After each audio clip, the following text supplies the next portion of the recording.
Pembacaan elemen liturgi hukum Tuhan yang tersimpul pada panggilan untuk mengasihi Tuhan dan sesama memperlihatkan bahwa kita seringkali gagal memenuhinya.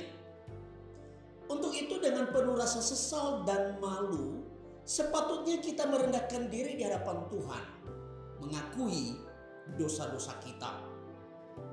Mungkin akan ada yang berkata, bukankah Yesus telah mati bagi penebusan umatnya yang berlaku sekali untuk selamanya?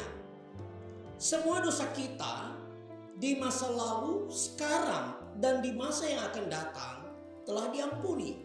Lalu untuk apa lagi mohon ampun padanya?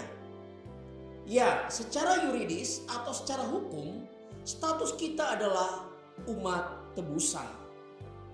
Tidak ada dosa apapun yang dapat membatalkan itu. Namun kita harus mengakui bahwasannya dunia yang berdosa dan tubuh daging yang masih kita kenakan sering membuat kita gagal memenuhi standar sebagai umat yang telah ditebus. Kegagalan ini menjadi masalah serius dalam hubungan kita dengan Allah.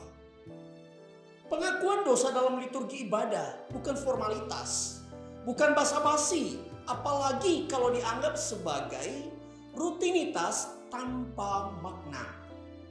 Ketika kita menghadap Allah dalam ibadah, hendaknya kita menyadari siapa kita dan siapa Allah.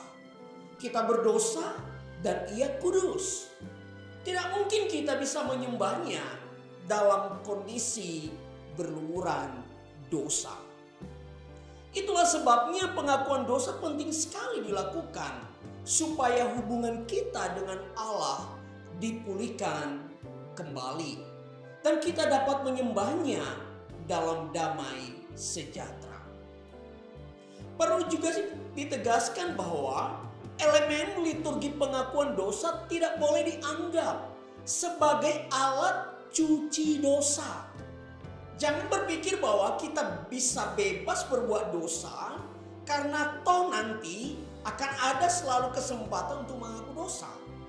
Dan Tuhan pasti mengampuni kita. Cara berpikir seperti ini jelas salah dan hanya mempermainkan Tuhan. Pengakuan dosa harus diakui dengan kesungguhan hati untuk bertobat, membenci dosa, hidup dalam kekudusan, hingga akhirnya kita semakin menyerupai Kristus, Sang Penebus kita.